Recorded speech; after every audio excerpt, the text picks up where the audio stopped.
Start. Hello दोस्तों। तो आज हम भूगोल की सीरीज़ को आगे बढ़ाते हुए आज हम बात करेंगे 4 या 5 टॉपिक हैं। इसमें टॉपिक का नाम बता दे रहे हैं। पहला है आपका भारत की तटरेखा और दूसरा जल संधि के बारे में बात करेंगे और तीसरा टॉपिक आपका रहेगा मानक समय रेखा और चौथा टॉपिक रहेगा जिसे भारत को उपमहाद्वीप के रूप में कैसे हम भारत को उपमहाद्वीप के रूप में देखते हैं उसके बारे में चर्चा करेंगे। ठीक है, अब देखिए सबसे पहले भारत की तटरेखा और समुद्री क्षेत्र के बारे में चर्चा करते हैं। देखिए खुद का बनाया कोर्स है। ये भारत की जो तटरेखा है, कुल टोटल भारत में 28 राज्य और 8 केंद्र शासित प्रदेश हैं। उसमें से जो 9 राज्य हैं जिनकी तटरेखा जो है भारत के साथ लगती है, अर्थात हम कह सकते हैं कि तटरेखा वाले भारत के 9 राज्य हैं। देखिए बढ़ चलते हैं, 9 राज्य कौन कौन से हैं इसकी चर्चा करेंगे। देखिए पहला राज्य जो है आप हम देख सकते हैं, देखिए देखेंगे पहला राज्य जो है आपका गुजरात जो है, जो ऊपर सबसे ऊपर इसमें तटरेखा में शुरू होता है गुजरात से ही। और दूसरा है महाराष्ट्र, तीसरा जो आपका कर्नाटक है और चौथा जो है गोवा, पाँचवा जो आप केरल है और छठा देख लीजिए आप यहाँ पर दक्षिण में है तमिलनाडु है, आंध्र प्रदेश है, उड़ीसा और पश्चिम बंगाल। ये इतने राज्य जो हैं तट के साथ सीमा साझा करते हैं, 9 राज्य हैं। और यदि पूछ दे तट के साथ जो राज्य हैं 9, उनकी लंबाई कितनी है, तो 6100 किमी इनकी लंबाई है टोटल। ये पूरा आप देख सकते हैं पूरा। अब देखिए इसमें कुछ केंद्र शासित प्रदेश और द्वीप भी शामिल हैं जिसमें उनकी लंबाई बढ़ जाती है, सब शामिल होते हैं। तो इस यहाँ पे देखिए द्वीपों के साथ इनकी लंबाई कितनी है, 7516 किमी है। इस द्वीप क्या है, लक्षद्वीप में है, लक्षद्वीप है कुछ, ये भी मतलब तटीय क्षेत्र में आता है लेकिन केंद्र शासित प्रदेश है। और पुडुचेरी है, अंडमान निकोबार है, इसकी राजधानी पोर्ट ब्लेयर है। यहाँ पर लिख दिया, मैं याद रखते हैं, कभी कभी पूछ लेता है। यहाँ मैंने लिखा केरल में थोड़ी हम सर्दी तो लिखा था। अब देखिए और आगे देखिए क्या है इसमें, अब देख सकते हैं। देखिए भारत की मुख्य भूमि की तटरेखा की कुल लंबाई जो है 6100 किलोमीटर है। जो मुख्य भूमि की तटरेखा है, 9 राज्य हैं, उसकी लंबाई बताया गया है 6100 किलोमीटर है। ठीक, और द्वीप समूह को शामिल कर दिया जाता है। यदि द्वीप समूह शामिल कर दिए जाते हैं तो इनकी लंबाई 7516 किलोमीटर हो जाती है। वही द्वीप समूह जो ऊपर मैंने बताया, लक्षद्वीप, पुडुचेरी, ये जो भी है यहाँ पर अंडमान निकोबार, लक्षद्वीप और ये सब शामिल कर दिया जाए तो लंबाई 7516 हो जाती है। अब इसके ऊपर देखेंगे, देखिए यदि तटरेखा वाले राज्यों की बात करें कि ऊपर हम देखे हैं 9 राज्य हैं, कौन कौन से हैं। देखिए गुजरात है, महाराष्ट्र है, गोवा है, कर्नाटक है, केरल है, तमिलनाडु है, आंध्र प्रदेश, उड़ीसा, पश्चिम बंगाल और देखिए 4 शासित प्रदेश है, संघ शासित प्रदेश, अंडमान निकोबार है, लक्षद्वीप है, पुडुचेरी है। ये 4 हैं, इसको बहुत ध्यान रखते देखना है। अंडमान निकोबार लक्षद्वीप के साथ 4 संघ शासित प्रदेश भी हैं। और देखिए अंतर्राष्ट्रीय समुद्री कानून के अनुसार आधार रेखा से 200 नॉटिकल मील का सागरीय क्षेत्र अनन्य आर्थिक क्षेत्र कहलाता है। अनन्य आर्थिक क्षेत्र कहलाता है। 200 नॉटिकल मील के सागरीय क्षेत्र को अनन्य आर्थिक क्षेत्र के नाम से जानते हैं। आगे देखिए क्या कहा है, अरब सागर और बंगाल की खाड़ी में 20 लाख वर्ग किमी से अधिक अनन्य आर्थिक क्षेत्र पाए जाते हैं, ये बताया गया। मतलब अरब सागर और बंगाल की खाड़ी में 20 लाख वर्ग किमी से अधिक अनन्य आर्थिक क्षेत्र पाए जाते हैं। ठीक, अब इसमें ये तो आपका हो गया।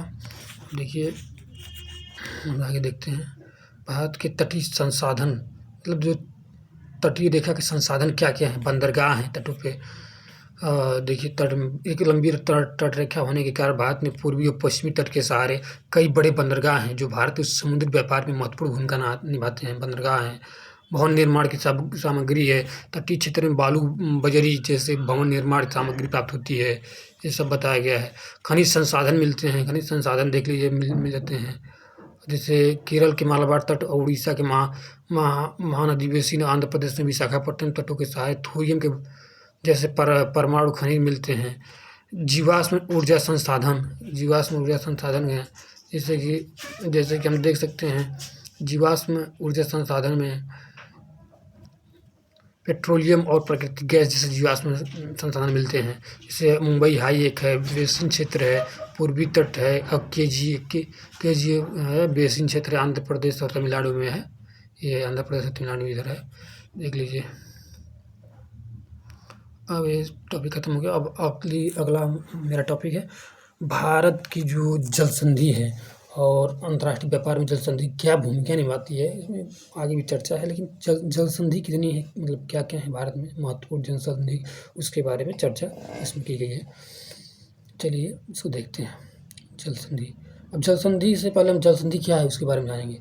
जल संधि जो जल संधि होती है, जल संधि जल के संकरित क्षेत्र को है जो दो बड़े जलीय क्षेत्र को आपस में जोड़ते हैं। दो बड़ा जलीय क्षेत्र भाव को आपस में जोड़ते हैं और दोनों भूखंडों को अलग करते हैं उसे जल संधि कहते हैं। देखिए जल संधि में एक इम्पोर्टेंट वर्ड क्या है, जैसे पाक जल संधि एक है जो श्रीलंका और जाफना श्रीलंका के जाफना जिले और भारत के तमिलनाडु के बीच है पाक जल संधि। कोई भी पाक जल संधि कहाँ है, श्रीलंका के जाफना जिले और भारत के पाक तमिलनाडु के राज्य के बीच है, भारत के तमिलनाडु के बीच में है पाक जल संधि जो है। और ग्रेट निकोबार और इंडोनेशिया के सुमात्रा द्वीपों के बीच जो ग्रेट चैनल जो है वो किसके बीच है, ग्रेट निकोबार और इंडोनेशिया के सुमात्रा द्वीपों के बीच है। अब कोको द्वीप पूछे थे तो कोको द्वीप बंगाल की खाड़ी में स्थित कुछ छोटे नए द्वीपों का समूह है। 8 डिग्री चैनल जो है भारत और मालदीव के बीच में है। 8 डिग्री चैनल जानते हैं, भारत और मालदीव। इस तरह याद करते हैं, मामी 8 बजे जाती हैं। और मलक्का जल संधि यह अंडमान सागर और जावा सागर को आपस में जोड़ता है, जबकि इंडोनेशिया और मलेशिया को अलग करता है। मलक्का जल संधि। हार्मुज जल संधि यह फारस की खाड़ी और ओमान की खाड़ी को जोड़ता है तथा ओमान और ईरान को अलग करता है। बहुत इंपॉर्टेंट है, फारस और ओमान खाड़ी को जोड़ता है और ओमान और ईरान को अलग करता है। और आगे जल संधि के बारे में देखेंगे तो स्थल संधि कैसे करते हैं। यह स्थल के संकरे भाग होते हैं जो बड़े भूखंड को जोड़ते हैं तथा दो जलीय क्षेत्र को अलग करते हैं। ये अब देखिए पनामा स्थल संधि, आज जहाँ पनामा ना रहा है वहाँ पर पहले पनामा स्थल संधि हुआ करती थी। इसके उत्तर और दक्षिण में अमेरिका महाद्वीप आपस में जुड़े हैं और अटलांटिक और एशिया को अलग करते हैं। ये पनामा के बारे में चर्चा की गई है। अब आगे देखिए क्या क्या है जल संधि और स्थल संधि में महत्व। ये देखिए इसके महत्व क्या क्या है, बहुत इंपॉर्टेंट है। देखिए जल संधि और स्थल संधि में क्या क्या महत्व है। देखिए इससे भौगोलिक दूरियों को कम कर सकते हैं, जो भौगोलिक दूरियां हैं उसको कम किया जा सकता है। वस्तु और सेवाओं की आपूर्ति की, मानिए दूरी कम होगी तो वस्तु और सेवा जल्दी से और समय की बचत के साथ जल्दी से उपलब्ध हो जाएंगी। और देखिए समय की बचत ये बताया गया है और वस्तु सेवाओं की आपूर्ति जल्दी होने लगेगी। हाँ, यही परिवहन लागत कम लगेगा, जब कम दूरी तय करना पड़ेगा तो कम लागत देना पड़ेगा आपको, वही बताया गया है। कम परिवहन लागत और औद्योगिकरण और आर्थिक विकास में बढ़ावा मिलेगा, आर्थिक विकास होगा, देश का विकास होगा। देखिए पूरा बताया गया है। विश्व के कई समुद्री व्यापारिक मार्ग जल संधियों से होकर गुजरते हैं।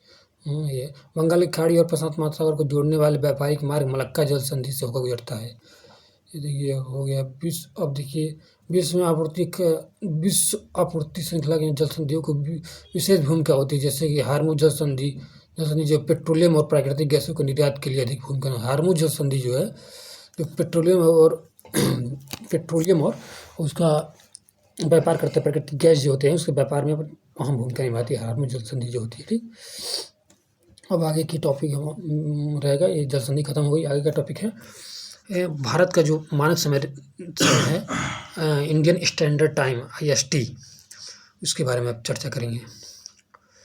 समय रेखा देखिए, अब भारत का समय प्रमाणिक समय है जो इंडियन स्टैंडर्ड टाइम है, जो देखिए वो भारत की ये नैनी जो है इलाहाबाद में नैनी है, वहीं से 82.5 डिग्री पूर्व में मानक समय रेखा का निर्धारण किया गया है। ये देखिए 5 राज्यों से होकर गुजरती है। 5 राज्य जो हैं, 5 राज्य बताएंगे कौन कौन सा है। और देखिए इसमें देखिए मानक समय रेखा में क्या होता है कि जो 2 राज्य हैं अपने भारत में, 2 राज्य जो गुजरात और अरुणाचल प्रदेश हैं, इन दोनों सीमाओं जो सीमाएं हैं इनमें एक छोर से दूसरे छोर तक हमें 2 घंटे का मतलब होता है अंतराल दिखाई देता है। अब आगे देखिए इसमें अब दिखाया गया कैसे कैसे क्या क्या होता है। देखिए इसे कुल टोटल 24 घंटे होते हैं। 24 घंटे में आप हम देख सकते हैं कि 360 मिनट टोटल 360 अंश होता है। और टोटल इंटरनेट 1 घंटे बराबर 360/24 कर देंगे तो 15 अंश आ जाएगा। तो 1 घंटे बराबर 15 अंश तो 60 मिनट, 1 घंटे बराबर 60 मिनट होता है। तो 60 में इसको मतलब कैलकुलेट करेंगे तो 1 मिनट बराबर 15/60 और एक अंश बराबर 4 मिनट हो जाएगा। 1 अंश बराबर मतलब यहाँ पर 1 अंश बराबर 4 मिनट हो जाएगा। अब देखिए यहाँ से क्या क्या है, गुजरात और अरुणाचल प्रदेश। गुजरात देखिए ये है 68 अंश पे और अरुणाचल प्रदेश है 97 अंश पर। इस दोनों 97 में -68 करेंगे तो हो जाएगा आपका 30 में अंश में आया है। इसको मिनट में बदलना है तो 4 से मल्टीप्लाई करेंगे तो 120 हो जाएगा। 120 मिनट है तो 60 से भाग देंगे तो 2 घंटे में बदल जाएगा। वही कहा है कि 2 घंटे का इन दोनों में अंतराल हो जाता है। यही मानक समय है, यही है। अब आगे थोड़ा सा मानक समय के बारे में देख लीजिए कौन कौन राज्य से।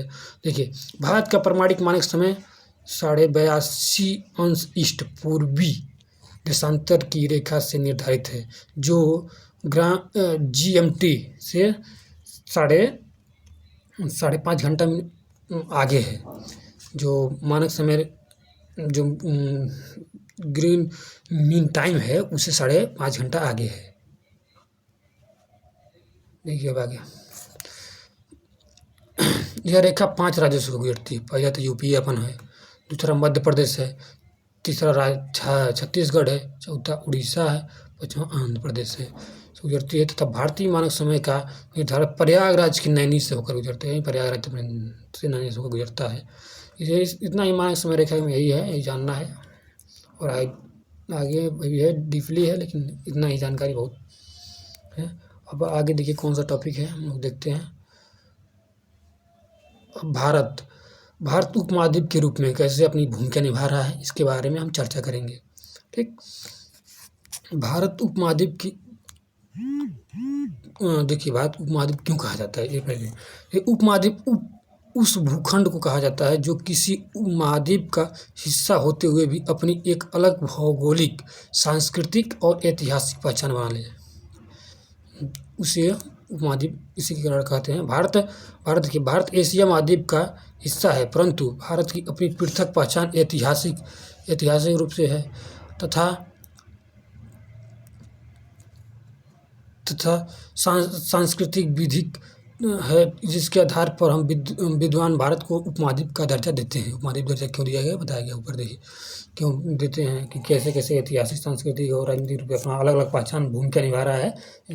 इसी कारण जो भारत के विद्वान हैं इन्हें उपमहाद्वीप का दर्जा दे रहे हैं। ठीक, अब देखिए पृथक पहचान कैसे बना रहा है। देखिए भारत भौगोलिक रूप से किस इस तरह पृथक पहचान बना रहा है अपना। इसके उत्तर में हिमालय, पूर्व में पूर्वांचल की पहाड़ी है, पश्चिम में थार मरुस्थल है एवं दक्षिण में जो है हिंद महासागर से सीमांकित भारत एशिया महाद्वीप में होते हुए भी अपनी एक पृथक पहचान बना देता है। देखिए पृथक पहचान, अलग पहचान बना रहा है अपना भारत एक, इसी के बारे में चर्चा किया गया इसमें। अब देखिए बृहद भौगोलिक विस्तार, देखिए कैसे कैसे इसका विस्तार कैसे क्या क्या है, इसी कारण अपना बृहद भौगोलिक विस्तार के बारे में यहाँ पर चर्चा किया गया। देखिए क्षेत्रफल की दृष्टिकोण से हम देखें तो क्षेत्रफल की दृष्टिकोण से भारत विश्व का 7वां सबसे बड़ा देश है, 7वां सबसे बड़ा देश है।